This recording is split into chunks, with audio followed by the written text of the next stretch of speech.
ថ្ងៃនេះសូមមកបែបរំលឹកលក្ខណៈតប៉ែជីវិតការវិទ្យាល័យឥឡូវមក review សភៅអីចឹងណាព្រោះថាការវិទ្យាល័យហ្នឹងនិយាយខ្លីទៅខ្ញុំមិនធម្មតាណាខ្ញុំគឺជាចៅខ្ញុំនេះគឺចៅលួចសភៅតែលេងផ្ទះអ៊ំគឺថាមកវិញដឹងមកកាពីហើយបើខ្ចីមិត្តភ័ក្ដិវិញគឺថាខ្ចីអត់ទុំតែម្ដងណាការពិតតែខ្ញុំអត់ចឹងទេនិយាយខ្លៅទៅនិស័យខ្ញុំមិនដឹងថាមិនទេវតាចាមកឲ្យតប៉ែការពី diploma ខ្ញុំធ្លាប់ទៅទិញសភៅចង់ថារៀនញាសាដោយសារខ្ញុំត្រូវប្រឡងទី9នោះដល់ពេលទិញសភៅទៅសាប់ទៅហើយជាកំណែកាលនោះខ្ញុំភ្លេចបាត់ហើយលក្ខណៈថាទំព័រជន់គ្នាអត្តន័យជន់គ្នានិយាយទៅសភៅហ្នឹងលក្ខណៈថាអត់មានស្តង់ដាលក្ខណៈគេធ្វើឲ្យតែបានលក់អីចឹងណាដល់ពេលអញ្ចឹងខ្ញុំអកសើប្រោយដល់ពេលត្រូវនឹងមនុស្សនឹងអត់លុយទិញទៀតអញ្ចឹងហើយក៏អញ្ចឹងទៅតាមតាណាទៅព្រោះថាទៅលេងផ្ទះពេលណាក៏ដោយភ្នែកខ្ញុំសម្លឹងរកតែសភៅទេ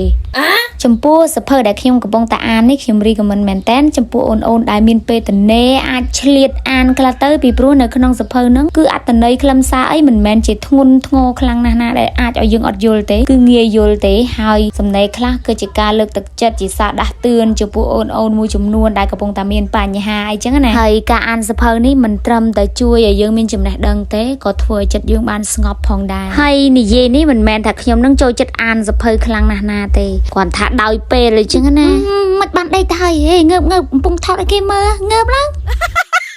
ចប់បាត់តែអីធម្មតាតែហត់ហើយយើងត្រូវដេកសម្រាកខ្លះទៅអញ្ចឹងណាចាអ្នកទាំងអស់គ្នាខ្ញុំនៅមានចែករំលែកតាក់ទងនឹងអាហារពេលព្រឹករបស់ខ្ញុំទៀតកាលនៅរៀនទី12អាហារពេលព្រឹករបស់ខ្ញុំគឺខ្ញុំហូបនៅពេលព្រឹកប្រហែលជាម៉ោង5អ្នកទាំងអស់គ្នាពួកអីម៉ោង6ខ្ញុំត្រូវទៅរៀនគួរម៉ោង5ជាងខ្ញុំរៀបចំខ្លួនអាហារពេលព្រឹករបស់ខ្ញុំគឺបាយកកហើយនឹងចេកទុំហើយជួនកាលហ្នឹងបាយកកហើយនឹងអំបិលគ្រួសអីចឹងទៅព្រោះថាខ្ញុំនេះខ្ជិលធ្វើម្ហូបណាហើយខ្ញុំងើបយឺតអីចឹងទៅពីព្រោះថានៅពេលយប់ឡើងហ្នឹងចង់រៀនបានយូរគេទៅលួចទិញកាហ្វេអាកាហ្វេហ្នឹងមើលកាលហ្នឹងដូចមួយកញ្ចប់500ហ្នឹង1000ហ្នឹងផឹកហើយញ័របេះដូងម្នាយហើយអត់ដេករហូតដល់ម៉ោង2ណាហើយដេកហើយត្រូវងើបឡើងទៅរៀនគួរទៀតហ្នឹងហើយមានតែចេកទុំបកស្រួលលឿនហើយនិយាយពីថាអាហារពេលថ្ងៃត្រង់ខ្ញុំត្រូវហូបប្រហែលជាម៉ោង12ពួកខ្ញុំចេញពីរៀនរត់ម៉ោង11ម៉ោង12រៀនគួរ1ម៉ោងទៀតដល់ម៉ោង12បានហូបបាយហើយខ្ញុំហូបបាយនៅសាលាតែតោះនឹងមកហូបអាហារថ្ងៃត្រង់របស់ខ្ញុំគឺពងទាមកគ្រាប់អីចឹងទៅតែថ្ងៃខ្លះខ្ញុំអត់មានលុយទិញតំពងទាពងមាន់ទៀតតែមានមិត្តភ័ក្ដិខ្ញុំគាត់មានទាមានអីខ្លួនឯងស្រាប់ទៅគេពងខ្លួនឯងគេយកមកដាក់ច្រើនអញ្ចឹងគេថាឲ្យតែខ្ចប់បាយហើយនឹងអំបិលទៅបានហើយតែ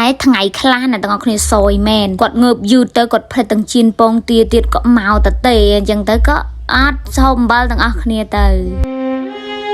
ប៉ុន្តែមិនជាអ្វីទេសម្រាប់ការនោះអីក៏ឆ្ងាញ់ដែរបាយសតទេក៏ហូបបានដែរតែបើមកមើលឥឡូវវិញចាញ់មានការងារធ្វើមានប្រាក់ខែខ្លួនឯងបាយជាហូបអីត្រូវតបនេះត្រូវតបនោះជួនកាលហូបសិតសាច់ហូបអត់កៅទៀតអូជីវិតនេះតប៉ែមែនតើណា